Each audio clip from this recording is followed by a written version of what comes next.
Good day. I am Jana Ilham A. Akraman, and I am going to continue the report of my groupmate Janisa C. Akraman.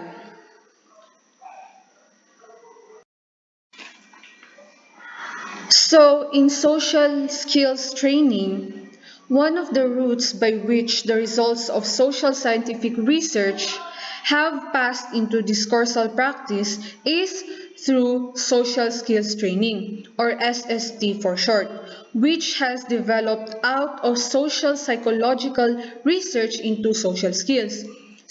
This research is based upon an instrumental view of social practice as the pursuit of goals which harmonizes with that of bureaucratic rationality as it have been described before.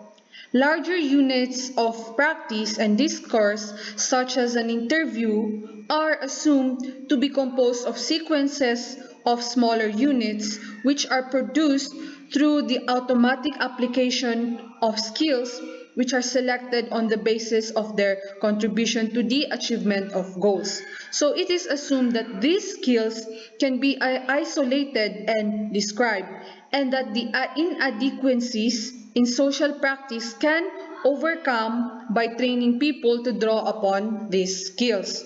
So SST has been widely implemented. It has been used to train mental patients and others judged to be socially inadequate or incompetent. So it has been used for training social workers, health workers, counselors, therapists, and doctors to deal more effectively with their clients or patients. This has been used for training industrial managers and salespeople to manage and sell more effectively, and for training public officials in bureaucratic institutions to combat impersonal and alienating images of these institutions which reduce their legitimacy and effectiveness. The social skills view of social practice tends to reduce practice generally and discourse particularly to a dimension of what we have been calling their contents, instrumental goals or purposes. What we have referred to as relational and subjective or expressive dimensions of discourse are not given any independent or authentic status of their own. Rather, they tend to be reduced to the status of dependent variables and to be seen as available for manipulation in the course of the constant endeavor to make discourse or practice maximally effective in the achievement of instrumental goals. Successful models set up for emulation in SST are regularly manipulative in this sense, and SST arguably thus contributes to strengthening the manipulation of relations and subjects in the practice. Let us take a specific example. The following is a part of a recommended strategy for the conduct of a personal interview. For instance, a disciplinary interview in the workplace or in a school, which can make it a pleasanter and more effective occasion. This comes from a book by the well-known social psychologist Michael Argyle. The supervisor, which is the S, establishes rapport with the client, which is C, who may be very nervous about the interview. This will be easier if S maintains good day-to-day contacts with C. They may chat briefly about common interests so that the status barriers are reduced, and C is ready to talk freely. It may be necessary for S to explain that there is a problem. C has been persistently late so that the production has fallen. C has been getting very low marks and etc. This should be done by stating objective facts, not by passing judgment. and should be done in a manner that is pleasant rather than cross. So, S now invites C to say what he thinks about the situation, what he thinks the reason for it is. So, this may involve a certain amount of probing for fuller information. If C is reluctant to open up, S is sympathetic and shows that he wants to understand C's position. S may ask C whether he thinks that the situation is satisfactory. In an appraisal interview, he can ask C to evaluate his own performance. C may produce new information which explains the cause of the trouble and suggests how it can be tackled. So the interview could then end at this point. So, if further interview becomes necessary, the influence may have to be resorted to. So, most supervisors are in a position to control material sanctions, such as promotions and finally dismissal. So, this is possible with the use of such sanctions which should first be mentioned reluctantly as a rather remote possibility. So, for example, by the quiet objective statement, there are several other people who would like this job. Or I may have to tell the people who pay your grant about your process. So, the interview should end with a review of what has been agreed, and then the constructive steps that have been decided upon when S and C will meet again to discuss progress and so on. So the meeting should end on as friendly a note as possible. Now, the question is that in what ways do these recommendations suggest the manipulation of relational and subjective dimensions of discourse for instrumental reasons? So, through urging S to simulate a particular subject position in a particular relationship with the clients, supervisors are urged to simulate solidarity and equality with the clients as well as sympathy, and to simulate a pleasant and friendly manner as well as to take drastic action. So the justification for these simulations quoted above is that they are likely to make interview more pleasant and effective. So these recommendations are also interesting in what they implicitly assume. They assume that supervisors have the right to total control over the contents, relations, and subjects of interviews, and the capacity to implement these suggested manipulations of relations and subjects at will without fear of challenge. So conversely, they assume that clients are totally powerless. Consequently, there is a certain irony about such recommendations. The very act of formulating recommendations directed at one participant who is assumed to be able to carry them out and impose them upon the other at will excludes the involvement of the other participant on something approaching an equal basis which the recommendations are suggesting. So perhaps this is just part of the greater irony or the deeper irony of discipline being exercised in an interview rather than, say, in a bowling out. So the interview has colonized the disciplinary apparatus, making the disciplinary process appear to be something else. So this is the basic simulation, of which the further simulations referred to above can be seen as refinements. So at this level, the disciplinary process is transformed by being merged, which common sense assumptions underlying the interview, that both parties have something to contribute to the process in tune with the modern tendency to achieve discipline through self-discipline, that the interviewer or the discipliner has given a prima facie disciplinary infringement, the right to probe into various aspects of the behavior and motivations of the interviewee or the disciplinee, and that the latter has the obligation to cooperate therein and so forth. So, there are many different types of interview which can be regarded as being produced through the articulation of the interview as a discourse technology with various different institutional orders of discourse. So, we should therefore not regard the recommendations as applying straightforwardly to all interviewers. Argyle actually gives separate attention to two other types. The selection interview, for example, for selecting people for jobs, and the social survey interview.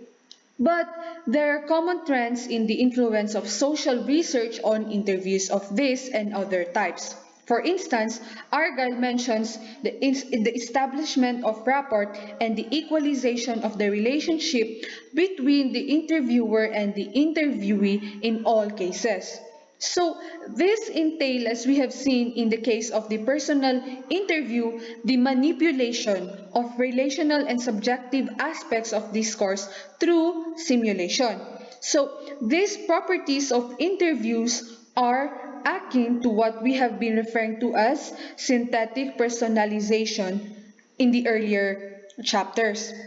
So, this suggests that we might use this term to refer to all phenomena in strategic discourse, whether in its consumerist or bureaucratic varieties where rational, relational, and subjective values are manipulated for instrumental reasons.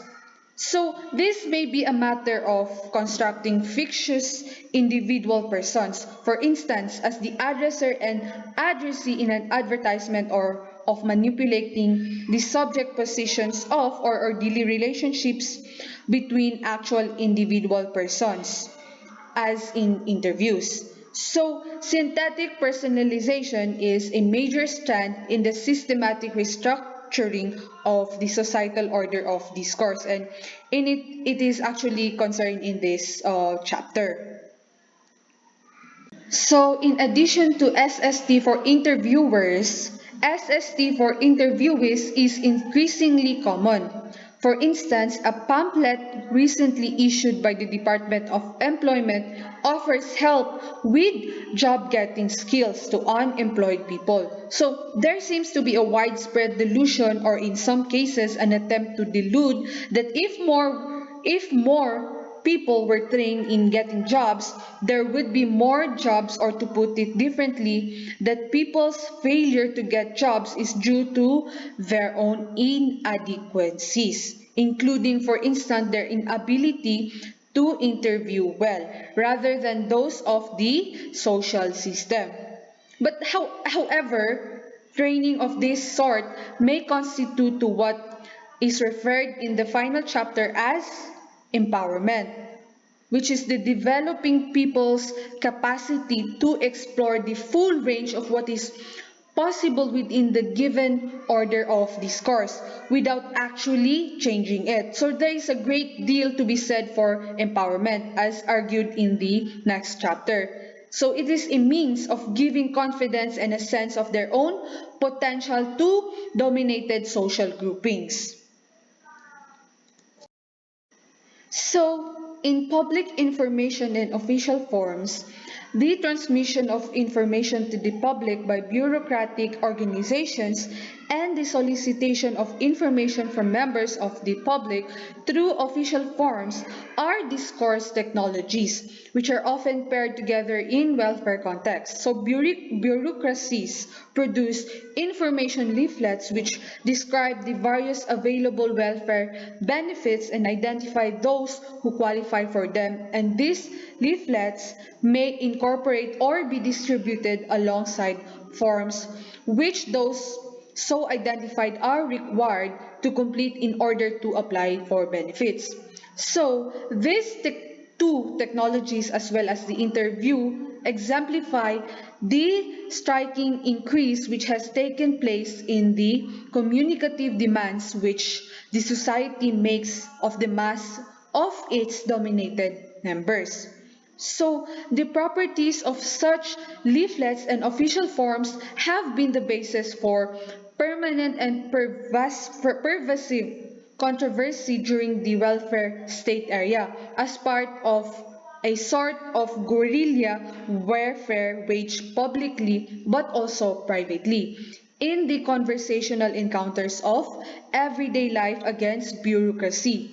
So, a central complaint has been that such material is inaccessible to a substantial proportion of the people supposedly addressed by it because of indigestibility of format and layout, complexity of syntax, technicality of vocabulary, and so forth.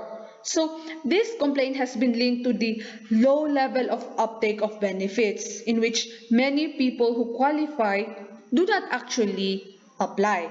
So, official leaflets and forms have undergone substantial transformations on the basis of social scientific advice on how to meet these complaints.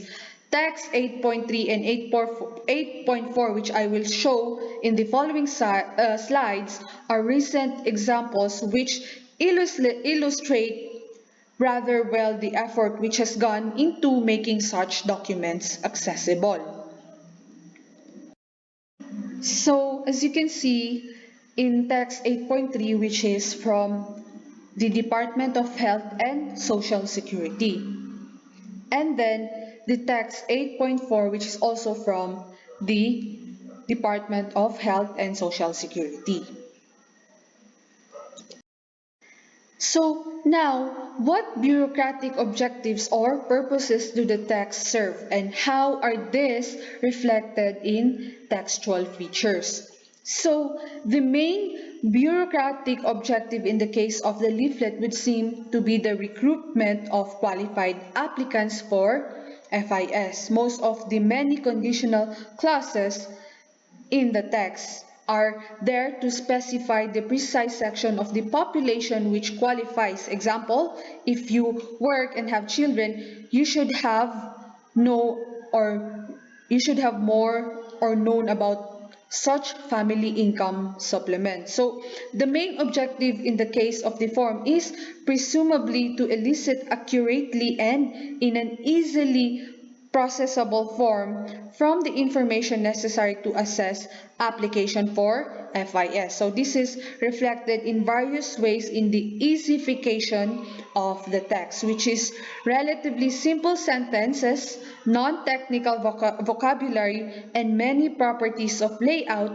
including the choice of character style, variations in color, in character size, and the boldness between upper and lower case, the highlighting of blocks for answers to go in, and the provision of multiple choices or the boxes for answers. So some of these features are clearer than others in the reproduction of the form.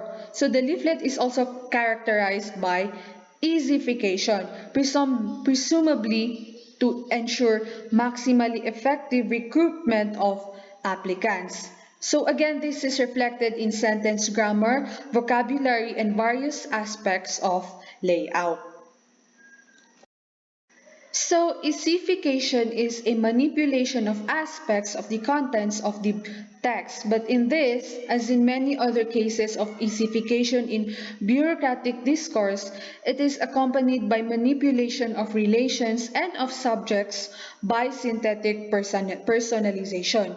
So, in the part of the leaflet headed and this things free, for example, the producer appears to occupy the subject position of advertiser and constructs for the reader the subject position of consumer. So this illustrates that the two sides of the impeachment of the system on people's lives which have been distinguished, the economic and consumerist and the bureaucratic or the discourse technological are not autonomous but on the contrary increasingly overlap.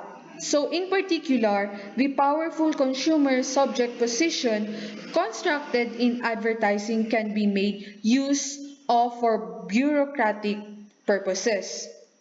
So more generally, this is a direct address of the reader and questions and imperatives are directed to it.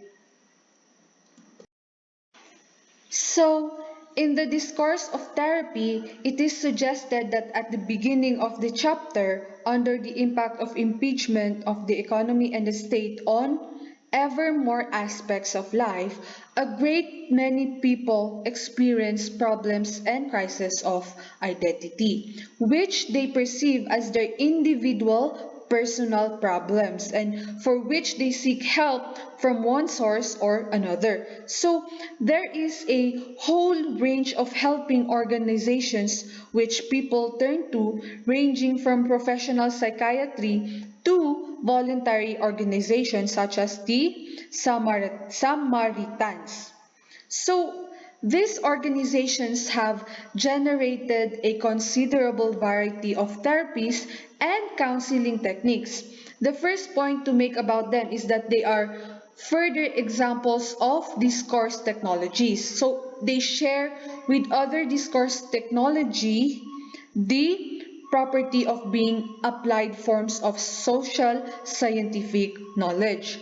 So unlike the types of discourse technologies that have been mentioned, however, they are not a direct relationship with bureaucratic rationality. So it will be helpful therefore to distinguish them as therapeutic technologies from disciplinary technologies. So, according to a recent overview, most definitions of counseling regard it as a person to person form of communication marked by the development of a subtle emotional understanding, often described technically as rapport or empathy, that is centered upon one or more problems of the client and that is free from authoritarian judgments and coercive pressures by the counselor. So, where the roots of the problems are seen as internal rather than external. So, the aim is generally to deal with it by achieving behavioral changes on the basis of the client, coming to understand things about herself which she had not previously been aware of.